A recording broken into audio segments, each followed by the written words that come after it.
اگر ایک غیر مسلم اگر پتھر کے سامنے سجدہ کرتا ہے، مورتی کے سامنے سجدہ کرتا ہے تو اسے کافر کہتے ہیں، اسے جہنمی کہتے ہیں۔ وہی کام ایک مسلمان جا کر کے مزار پہ کرتا، موحد کیسے ہو سکتا ہے؟ اسلام یہ ناانصافی نہیں کر سکتا ہے۔ اگر وہ کافر ہے تو وہ بھی کافر ہوگا، کیونکہ اس نے مزار پہ جا کر کے سجدہ کیا ہے، اللہ کے علاوہ کسی اور کے سامنے جا کر کے سجدہ کیا ہے۔ اور سورہ جن میں اللہ تبارک و تعالیٰ نے کہا ان المساجد للہ فلا تدعوا مع اللہ احدا، سجدہ اور عبادت کے لائق اللہ تعالیٰ ہے، اس کے سوا کسی کی بھی عبادت نہیں کرو۔ تو یہ پہلا حق اللہ نے اپنا بیان کیا کہ شرک نہیں کرنا ہے۔ وَعَبُدُ اللَّهَ، اللہ کی عبادت کرو، وَلَا تُشْرِكُوا بِهِ شَيْئًا، اس کے ساتھ کسی کو شریک نہ کرو۔ یہ پیشانی جھکے تو اللہ کے سامنے جھکے، یہ ہاتھ اگر اٹھے تو اللہ کے سامنے اٹھے، اگر یہ زبان پر کوئی کلمہ اگر ظاہر ہو تو رب کا نام ظاہر ہو، اس کے علاوہ یا خواجہ غریب نواز یا مشکل کشا یہ کچھ زبان میں نہیں آنا چاہیے۔ سب سے پہلا حق اللہ نے اپنا بیان کیا کہ شرک نہ کرو۔ اور دوسرا حق اللہ نے کیا کہا؟ وَبِالْوَالِدَيْنِ إِحْسَانًا، اور اپنے ماں باپ کے ساتھ اچھا سلوک کرو۔ کتنے اولاد ایسے ہیں، ماں بوڑھی ہو گئی یا باپ بوڑھا ہو گیا ہے، باپ کو دواؤں کی ضرورت ہے، ماں کو چھوٹی چھوٹی چیزوں کی ضرورت ہے، جوان بیٹا گھر میں سو کر کے اسے ماں باپ کی کوئی فکر ہی نہیں ہے۔ ماں باپ کے سامنے جا کر کے اس طرح بات کرتے ہیں، ایسا نہیں لگتا ہے کہ ماں باپ نے اسے جنم دیا ہے، ماں باپ نے اس کی پرورش کی ہے، ایسا بالکل نہیں لگتا ہے۔ آج کتنے ایسے واقعات دیکھنے کو ملتے ہیں۔ ہاں یہ ہو سکتا ہے کہ ماں باپ کبھی غلط ہو، میں نے کتنے ایسے بیٹوں کے آنکھوں میں بھی آنسو دیکھا، اس کے ماں باپ نے اپنے بچے کو خون کے آنسو رلائے ہیں۔ ماں باپ غلط ہو سکتے ہیں، لیکن ماں باپ غلط ہو تب بھی ان کے ساتھ آپ کو حقوق العباد کسے کہتے ہیں؟ حقوق العباد کے معنی کیا ہے؟ حقوق کے معنی ہوتا ہے حق، ادھیکار، اور عباد مانے بندے۔ حقوق العباد بندے کا حق۔ اگر ہم اسلام کے اوپر اگر نظر دوڑاتے ہیں تو یہ پورا اسلام دو ہی چیزوں پر قائم ہے، ایک ہے حقوق اللہ اور ایک ہے حقوق العباد۔ دو ہی چیزوں پر اسلام قائم ہے۔ آپ نماز پڑھتے ہیں، آپ روزہ رکھتے ہیں، آپ زکوٰۃ دیتے ہیں، حج کرتے ہیں، یہ سب حقوق اللہ میں سے ہے۔ لیکن آپ کا اپنے باپ کے ساتھ کیسا سلوک ہے؟ ایک باپ ہونے کے ناطے آپ اپنے اولاد کے ساتھ کس طرح سلوک کرتے ہیں؟ آپ کا اپنے رشتہ داروں کے ساتھ کس طرح سلوک ہے؟ آپ اپنے پڑوسی کے ساتھ کس طرح سلوک کرتے ہیں؟ یہ تمام چیزیں حقوق العباد میں شامل ہے۔ قرآن کریم کو جب ہم غور سے پڑھتے ہیں تو قرآن کریم میں ہمیں حقوق اللہ پر بھی ابھارا گیا ہے اور حقوق العباد پر بھی ابھارا گیا ہے۔ قرآن اگر ہمیں نماز پڑھنے کا حکم دیتا ہے، زکوٰۃ دینے کا حکم دیتا ہے، روزہ رکھنے کا حکم دیتا ہے، تو قرآن یہ بھی کہتا ہے اپنے اولادوں کے ساتھ انصاف کرو۔ قرآن یہ بھی کہتا ہے کہ والدین کے ساتھ اچھا سلوک کرو۔ قرآن یہ بھی کہتا ہے کہ اپنے پڑوسیوں کے ساتھ اچھا سلوک کرو، اپنے رشتہ داروں کا حق ادا کرو۔ قرآن اس چیز کی بھی تعلیم دیتا ہے۔ میں نے آپ لوگوں کے سامنے خطبہ مسنونہ کے بعد سورہ نساء کی آیت نمبر 36 تلاوت کی ہے، اور اس آیت میں اللہ تبارک و تعالیٰ نے 10 حقوق بیان کیے ہیں، اور آپ کو جان کر کے حیرت ہوگی کہ 10 حقوق میں صرف اللہ تبارک و تعالیٰ نے ایک حق اپنا بیان کیا ہے اور 9 حق بندوں کا بیان کیا ہے۔ وَعَبُدُ اللَّهَ، اللہ کی عبادت کرو، وَلَا تُشْرِكُوا بِهِ شَيْئًا، اس کے ساتھ کسی کو شریک نہ کرو۔ وَبِالْوَالِدَيْنِ إِحْسَانًا، اور اپنے ماں باپ کے ساتھ حسن و سلوک کرو۔ وَبِذِي الْقُرْبَىٰ، اور اپنے رشتہ داروں کے ساتھ اچھا سلوک کرو۔ وَالْمَسَاكِينِ، اور مسکینوں کے ساتھ اچھا سلوک کرو۔ وَالْيَتَامَىٰ، اور یتیموں کے ساتھ اچھا سلوک کرو۔ وَالْمَسَاكِينَ، اور مسکینوں کے ساتھ اچھا سلوک کرو۔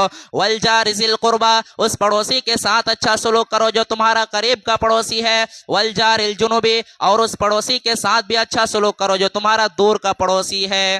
وَالْجَارِ ذِي الْقُرْبَىٰ وَالْجَارِ الْجُنُبِ وَالصَّاحِبِ بِالْجَنبِ، اور اپنے ہم سفر کے ساتھی کے ساتھ بھی تم اچھا سلوک کرو۔ وَالْجَارِ ذِي الْقُرْبَىٰ وَالْجَارِ الْجُنُبِ وَالصَّاحِبِ بِالْجَنبِ وَابْنِ السَّبِيلِ، اور مسافروں کے ساتھ بھی تم اچھا سلوک کرو۔ وَمَا مَلَكَتْ أَيْمَانُكُمْ، اور اپنے غلاموں کے ساتھ، اپنے لونڈیوں کے ساتھ تم اچھا سلوک کرو۔ إِنَّ اللَّهَ لَا يُحِبُّ مَنْ كَانَ مُخْتَالًا فَخُورًا، اللہ تبارک و تعالیٰ کسی غرور کرنے والے کو، کسی گھمنڈ کرنے والے کو، کسی اہنکار کرنے والے کو پسند نہیں کرتا ہے۔ 10 باتیں اللہ نے بیان کی۔